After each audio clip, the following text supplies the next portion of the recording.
All right. Hello, everybody. Welcome. My name is Tiela Chalmers, and I'm the Executive Director, the CEO of the Alameda County Bar Association. And I have the privilege today to be talking to Eric Kasher, who is a partner in the Meyers Nave firm.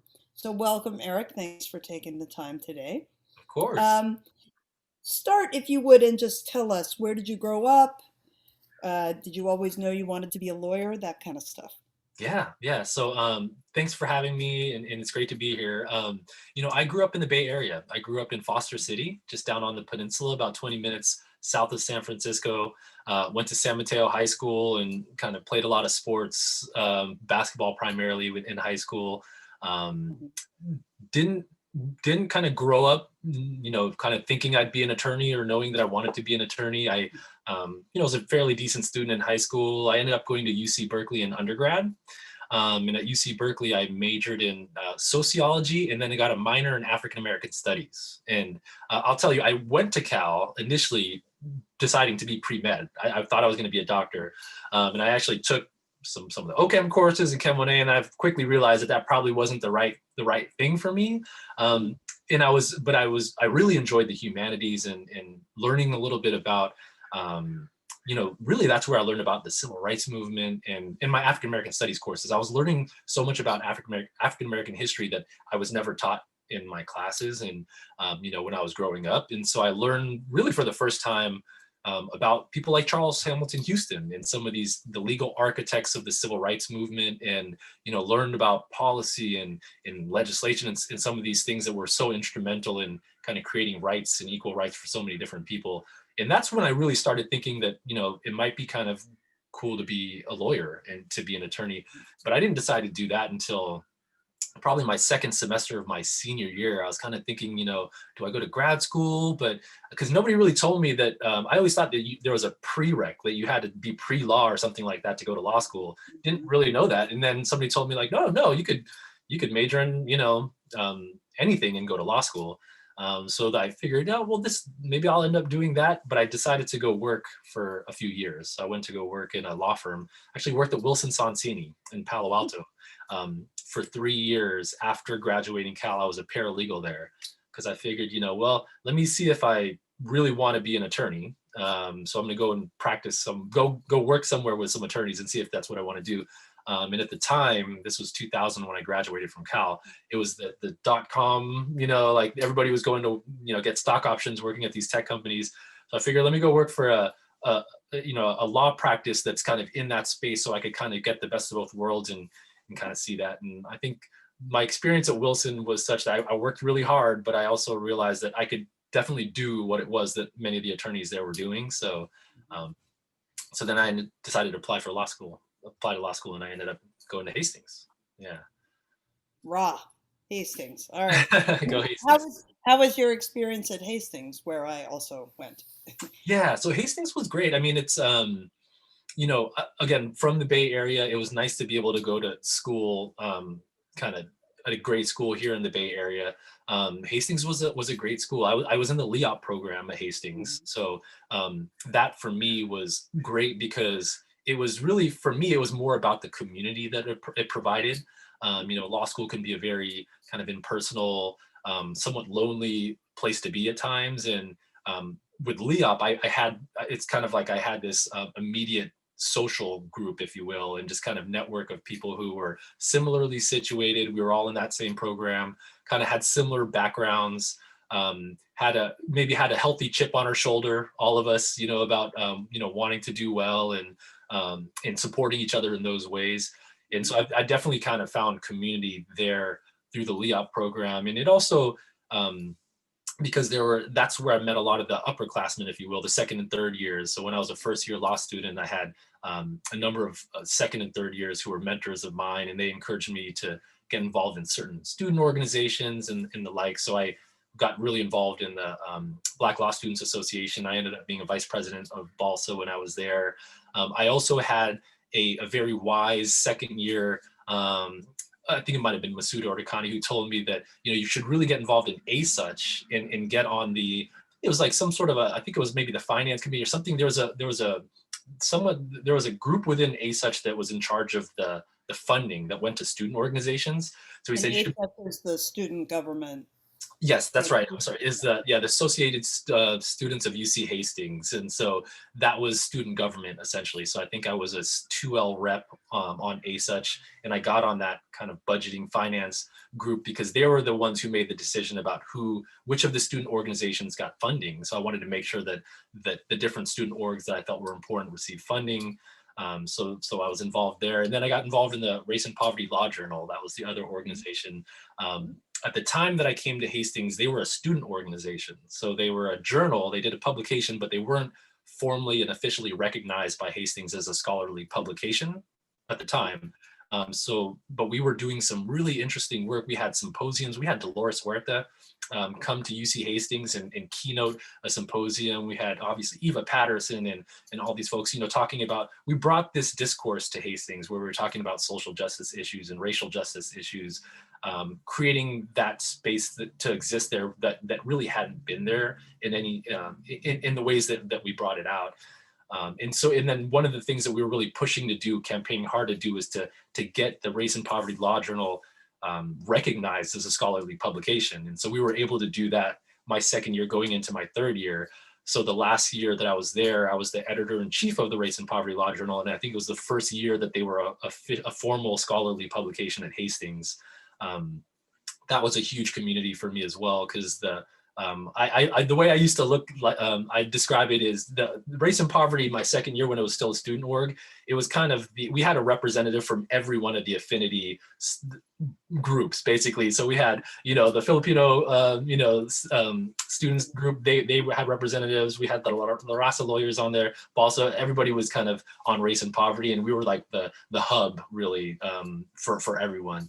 And so that was a great place to be, a great community to be a part of, and we did some really great work there too.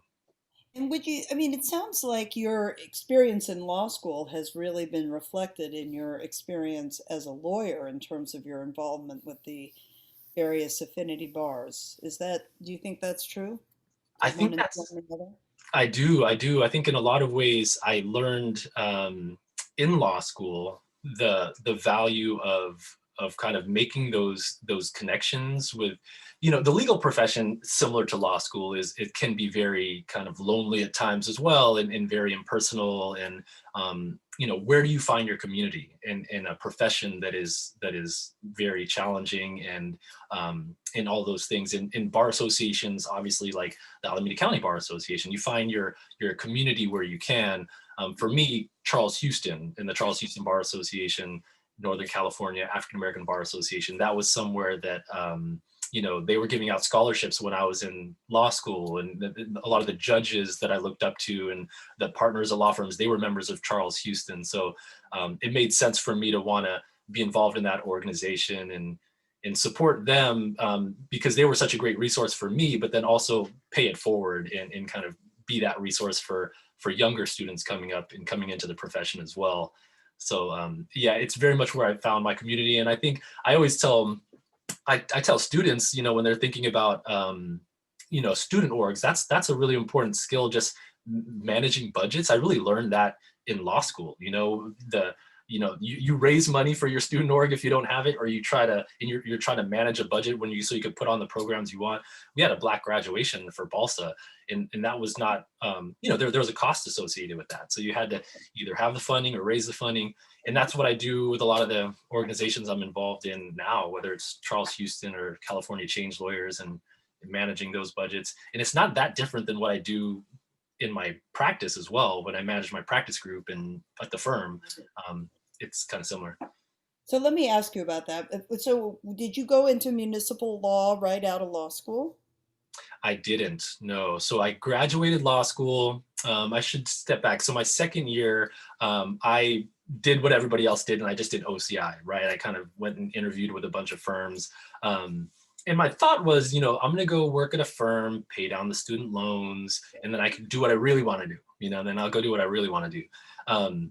I ended up getting a offer from Thielen Reed for my second year summer, because I did my screening interview with Deborah Broyles. And I'm not sure if you may know or be familiar. Deborah, at the time, she was the partner at at Thielen, labor and employment attorney, African American female attorney. She brought me in, hired me at Thielen, was a mentor of mine in the profession. She's obviously passed away a few years ago, and so we miss her dearly. But she really brought me into the profession, and so I went to go work with Thielen, and I was actually in their construction litigation practice. So I was doing construction defect litigation, representing private contractors in these big disputes. Actually, I represented a few owners, but then some contractors in these large construction disputes. So senior care facility that was, $6 or $8 million that had leaking walls, or, huge infrastructure projects that had defects. And so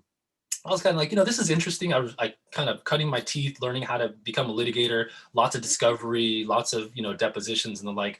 And then right around my first year is when then Senator Obama decided to run for president. So this is, February 2007. I graduated in May of 2006. He decides to run for president. And I kind of followed his career.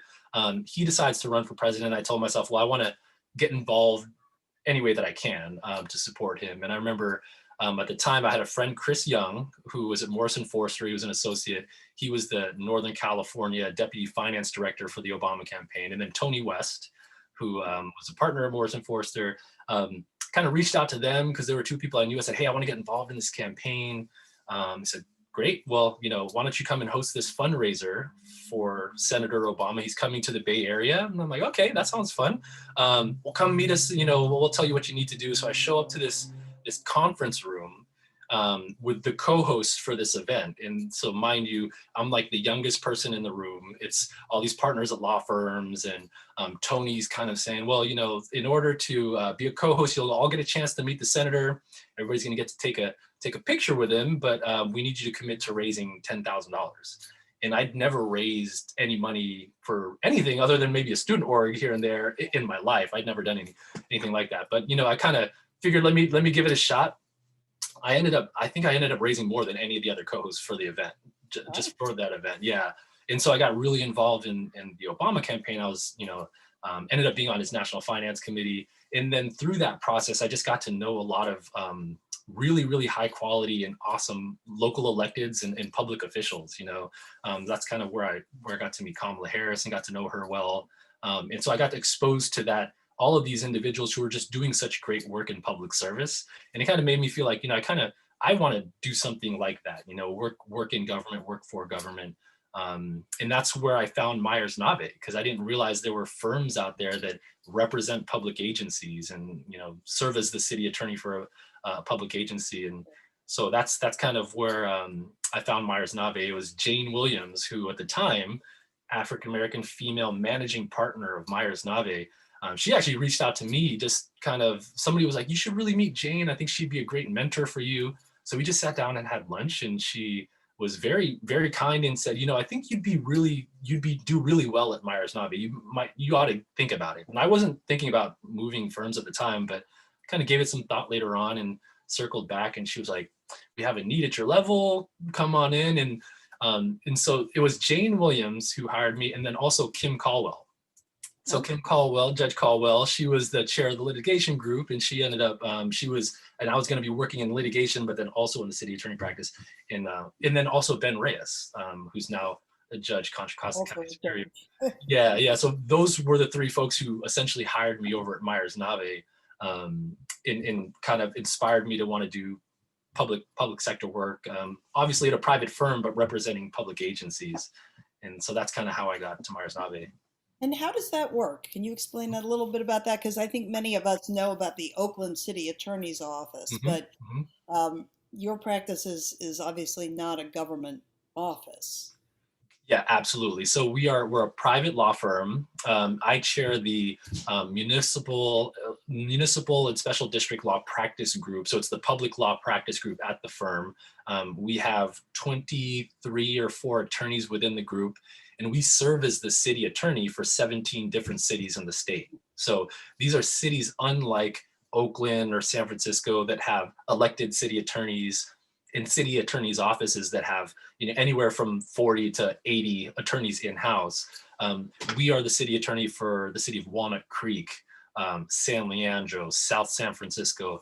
I'm the city attorney in the city of Pinole. These are, they're good sized cities, but they're small enough that they don't have the capacity to hire 6 attorneys in house. So you could get a labor and employment attorney to do all their HR stuff, and they'll need a land use attorney to do all their planning and development work. They're going to need a generalist, who's the city attorney who sits in the city council meetings. What we do at Meyers Nave is we're kind of a full service law firm for public agencies. So I'll go in as the city attorney. And if there's a labor and employment issue that comes up in the city of Pinole, I have a number of labor and employment attorneys who I'll enlist and can work on that matter. If they have a construction dispute, we have a construction litigation group, and we'll bring in someone from there. So they're only using the services when they need it, basically, and they're not having to hire a full-time attorney to do just that. And so it's efficient from them from a cost standpoint, because they're just paying for the services when they need them. But we do that for 17 different cities in the state, and then we're general counsel for another 20 plus special districts, so water districts, sanitary districts, and things like that. Yeah. So I have an office in City Hall in Pinole, and I am a public official for the city of Pinole, but I'm also a partner at Meyers Nave. So I kind of wear those 2 hats. But when I'm, obviously there in Pinole, that's my duty of loyalty lies there. And I'm, I've took an oath of office, and I'm officially a public official there. But I do wear both hats. That's interesting. And what really compels you about it? Is it the public service part of it? Is it the intellectual part of it? It's a little bit of both. It's definitely, so one of the exciting things about the practice is every day is different. So you could imagine as when you're running a city, basically, I work closely with our city managers. Right now in the midst of COVID, you're talking about the safe close shutdown and reopening of public facilities. You have businesses who want to maybe do outdoor dining because they can't do indoor. So you have to have a whole permitting process around that. What do the health orders say? What are the rules around that? Everything from that to, claims that are received, Public Records Act requests. There's just a number of issues that come up on a daily basis that are kind of interesting from my perspective. I also definitely the public service aspect is something that I find that I'm passionate about, and that excites me. It's the idea of protecting the public dollar. There's something, when I was at the big firm before, and I was representing, on some of these big cases and big projects, some of these projects that I was working on, the construction disputes, they were in other countries, or they were in other parts of the country. The work that I'm doing, we're getting funding so that we can rebuild a school, or rebuild a park, or do something that you see the immediate impacts of it, and the public sees it as well. And so there's something very, in being able to kind of impact where I am in the communities in which I'm serving, as opposed to this work that's I'm so far removed from it that I don't even see the results of my labor, really. Right. Yeah, so It's that's much more intimately connected with your community yeah, and absolutely. so Eric, I know you served some time on the Fair Political Practices Commission. Is that right? Yes, that's right. That's right. Tell us a little bit about that. Yeah, so that was interesting. So I was appointed by then State Attorney General Kamala Harris. So she, this is a little bit embarrassing, but I'll go ahead and put it out there. So she approached me about the appointment, and at the time I didn't really know much about the political, the California Fair Political Practices Commission. I remember her calling and saying, I have this appointment and I'd like to appoint you. It's the California Fair Political Practices Commission. And I remember immediately, I was probably typing while she was talking, Google California, Right. Fair Political Practices Commission. Yeah, but her, and I appreciate her, because what the point was, what she was trying to, she had this appointment, but she was like, I want you to, I want people at the state level to know who you are. I want them to know that you're substantive, and I know that you'll do a good job in this role, and you'll be a good representative of the community and of me. And that was really her reason in doing it. And so I was appointed to the FPPC. I got to serve under the chair at the time, who was Ann Ravel. Ann was a county council in Santa Clara County Council for many years. She served as the chair of the commission when I first got on board, and she became a really good friend and mentor to me when I was on there. She was then, within a year, appointed by President Obama to serve on the FEC, the Federal Elections Commission. So she left, but I served for 4 years on the FPPC, and it was great. So the role of the FPPC, and a lot of the public law attorneys out there know, you essentially enforce the Political Reform Act. So if you are a candidate who is running for election, there are rules around political contributions and how you report them, donations that are made, how those are reported, how much money you can receive. If you're a public official and you're sitting on the dais making decisions about whether or not an Apple store should go into, a community or whatnot, it really gets at the issues, the conflicts of interest around that. Do you have a financial interest in this decision that you're making as a public official? And so the FPPC is the enforcement body. They're the regulatory body. So we every meeting, it was once a month, I'd go to Sacramento and we'd have maybe 60 items on the agenda, and they were basically enforcement actions. So sometimes I'd see people I knew, who were on there because there was an action being brought. And sometimes things were fairly high profile when we brought a charge against the Koch brothers and fined them, I think, $1 million for some campaign violations. That was national news. And so it was interesting, and I learned a lot about the Political Reform Act, and now it's very much actually a part of my practice, because again, now I'm advising all these public agencies and public officials on the nuances of the Political Reform Act, and I got very good at it essentially as a commissioner, just learning it while I was serving.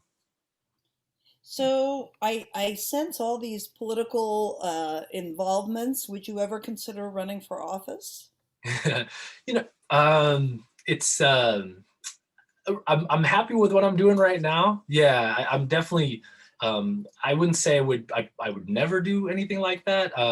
I do have I'm fairly private in the sense that I have, two young boys who are 8 and 10, and I know that the all that goes into that. I think I know enough elected officials to know what goes into running a campaign and being a candidate, and it's not easy. It's not easy. It can seem glamorous, I think, at times, but public service oftentimes isn't. Sometimes it's thankless. A lot of these folks, they do great work, great public servants, and sometimes they're not appreciated nearly as much as they perhaps deserve to be. You're always going to be the focus of someone's attention, sometimes negative. But at the same time, I definitely appreciate the value of good government, local, state, and federal. And so it's important to have really good people doing it for the right reasons in leadership positions. The way I describe it is, I always feel like right now I feel like my representatives are representing me well. That's kind of how I feel. If I ever maybe felt like that wasn't the case, then maybe I'd consider it. Yeah. All right, we'll hold you to that. Yeah. As we wrap up, I want to give you a chance to talk about change lawyers, Yeah. because you serve as the chair of the board of that nonprofit, and I know it's close to your heart. So Yeah. what is change lawyers? So California Change Lawyers is it's a nonprofit organization, formerly the California Bar Foundation. So some of your listeners may remember the California Bar Foundation. It's essentially a foundation that has that gives out close to $1 million annually in diversity scholarships. We give out scholarships to incoming first year law students, and then graduating 3Ls to help them pay for their bar studies. And then we give another, so that's like half of the budget. And then the other half goes to funding nonprofit legal service providers. So it's everything. We try to identify gaps in legal services throughout the state. So one of the things that we were really focused on a few years ago was funding immigrant rights clinics in places like the Central Valley, because you had maybe one attorney who was servicing an area of maybe a 300-mile radius, and people were coming hours to meet with that one attorney because they couldn't find adequate legal there were no immigration law attorneys out there. So we would fund attorneys fellows to embed themselves in these communities so that there can be more access to services. So I just completed my term as chair of the board of Change Lawyers. I was on the board for 7 years, and I served as president for the past 2. I ran some numbers, and in the past 7 years, we've given out, I think, close to $3.7 million in diversity scholarships to law students to just help them enter the profession. We've mentored them once they've gone in, and then a similar amount, close to $4 million in grants to nonprofit legal service providers. And so there's a number of organizations that we've funded throughout the years. And the idea really is just to create a more equitable and accessible and just system. We believe that, the state bar in the profession here in California should reflect the great diversity of the state. So we want to see more, diverse lawyers in the profession, and then also just creating access to justice where there are gaps in services that are needed throughout the state. So where is it that we can go next on the issue of diversity in the profession, Eric? Because I feel like we've been talking about this subject for Yeah, so many years and decades, and we're still lagging behind other professions, and we certainly don't reflect the communities that we serve. yeah. Um, what do you think some of the top priorities are for us as a legal community to move this ball forward? Yeah, so I think one thing that I think is an effort that's afoot right now is revisiting the cut score for the state Mhm. bar. I know there was an effort recently, and I think the state bar, I think they just did reduce the cut score slightly. There's been a lot of research done. If the California cut score was on par with pretty much every other state in the country, with the exception of four, we would have thousands more attorneys of color who would be in the profession because of that. Just if our cut score was, the same as many of these other states. And so there's an effort afoot right now to bring that cut score down, maybe even have that apply retroactively, and you would instantly see more attorneys in the profession. That's one thing. I love the efforts of many law firms, like Meyers Nave. We have a diversity fellowship. We're constantly trying to mentor and support and give law students access to the profession and create opportunities for them. I personally think that the pipeline needs to start earlier. We need to start identifying and really encouraging undergraduate students and maybe even high school students to consider a future in the profession and demystify. I know when I was younger, I didn't meet a Black attorney until I was well into college. Didn't even know that existed. And so my perception of the profession was that it was not accessible. It was not anything that I might really be able to do. So just kind of breaking down some of those perceptions about the profession for diverse communities. I think that's really important, and creating different access, different touch points where so one of the things I do, I actually teach a mock trial class to the fifth grade class at my son's elementary school. So these are fifth graders. And part of the reason I do it, so I enjoy it. I think it's awesome and it's fun.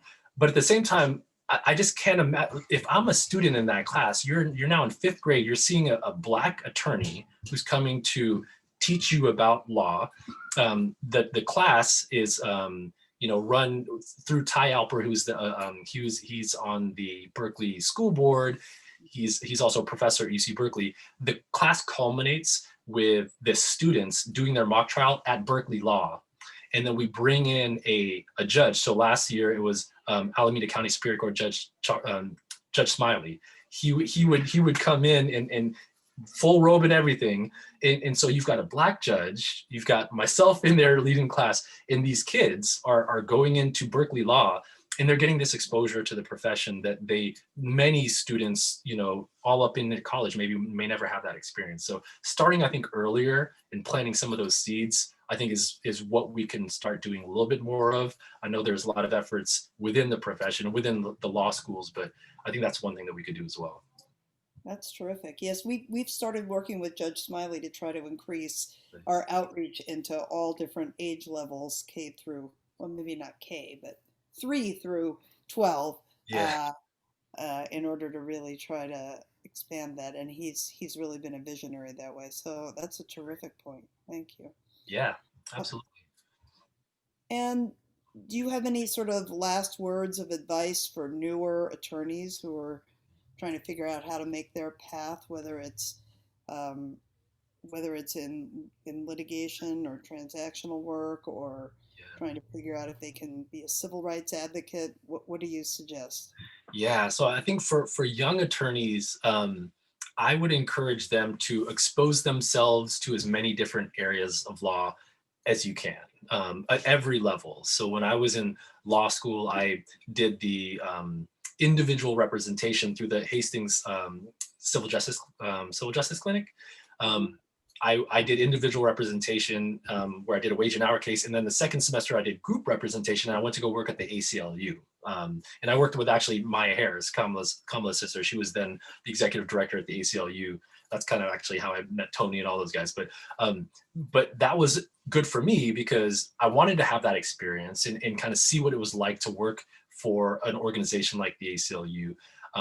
But then in some ways it could also let you know that, you know what, this is really interesting, but maybe this isn't exactly what I want to do, so that's one thing, that just getting more exposure to a number of different things, it'll create those opportunities for you to kind of figure out what it is that you want to do, but also maybe what it is that you don't want to do.